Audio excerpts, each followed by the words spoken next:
I invest my money in the stock market, but I don't like to say I'm a stock market expert because I know some people they're way better than I am.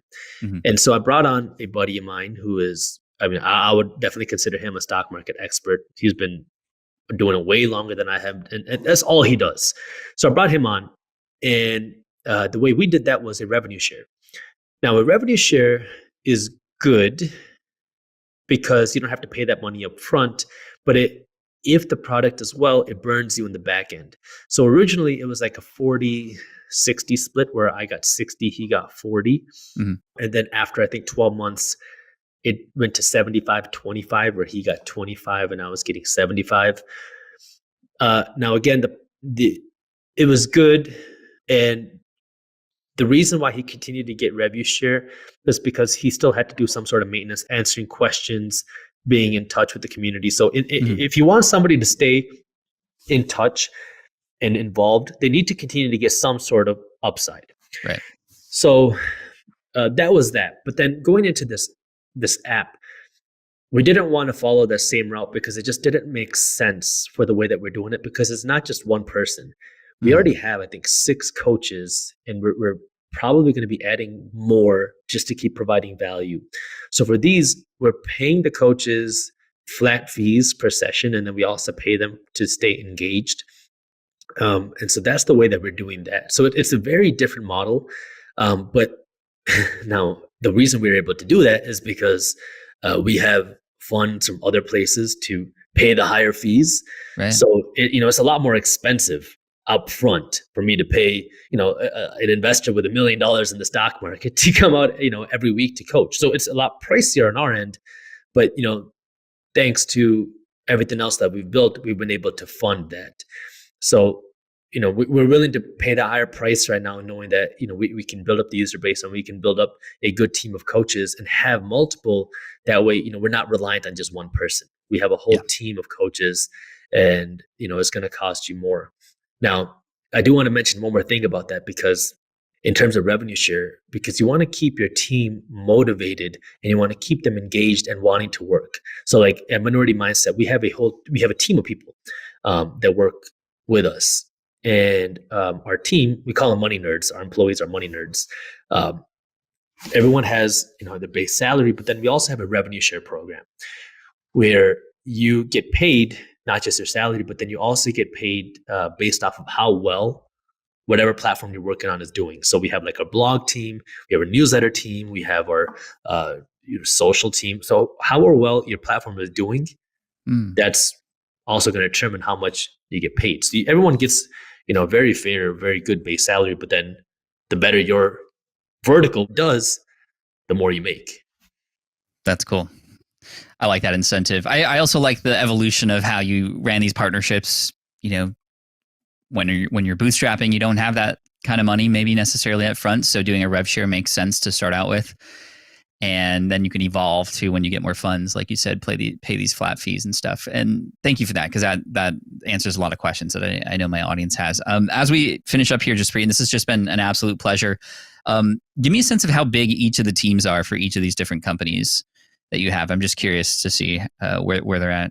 So we have 6 full-time W-2 workers at Minority Mindset, money nerds. But then we have a bunch of contractors that we work with.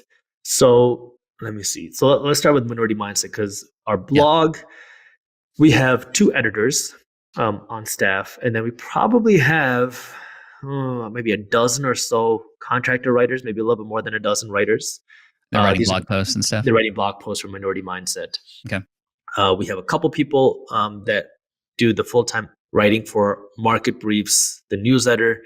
Then we have a bunch of contractors for our design team on there, and just kind of the back-end support.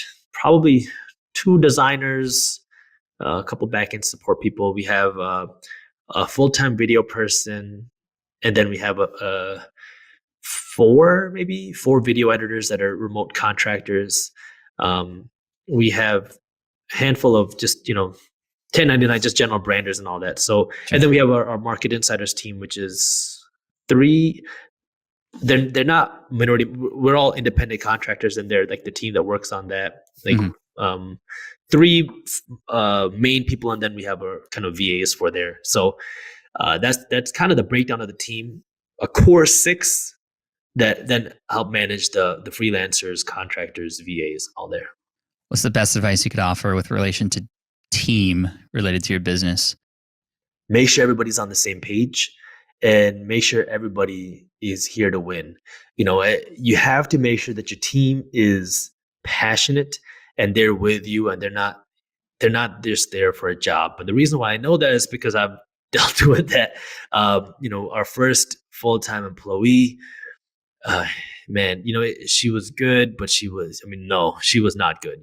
I'm trying to be nice here, but if somebody is not performing, let them go fast.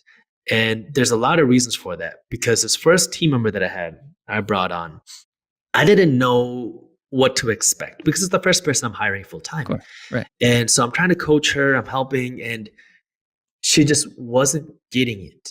And a lot of mistakes. And I kept telling myself, like, you know what? I'm going to coach. I'm going to help her. I'm going to help. Like, it's just like, I just need to give a little bit more training.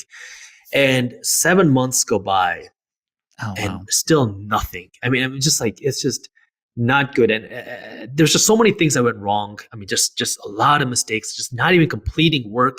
And at the 7-month mark, I was like, this is just not working. And I let her go.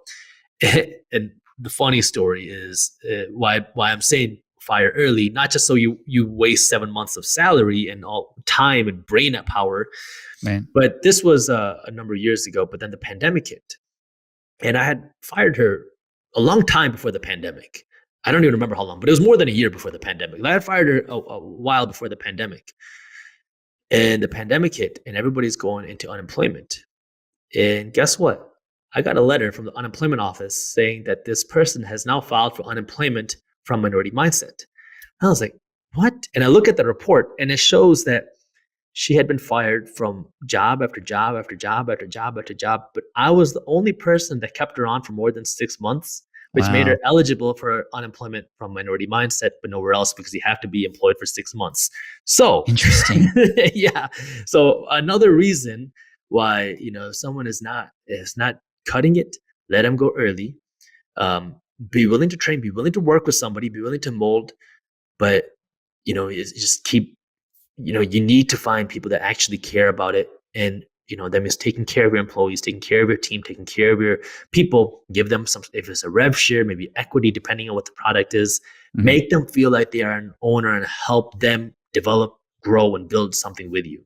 So good. Not for you. If you enjoyed this short clip from my longer videos, here's another clip that I think you'll love. And while you're at it, if you're interested in learning more about how to start generating passive income, our team put together an amazing guide that goes over what passive income is, how to start generating passive income, and different passive income strategies. These are things that you can start doing even if you don't have a lot of money. So if you want to read this free guide on how to start generating passive income for free, all you got to do is click that button right over there. Thank you for watching, and as always, keep hustling.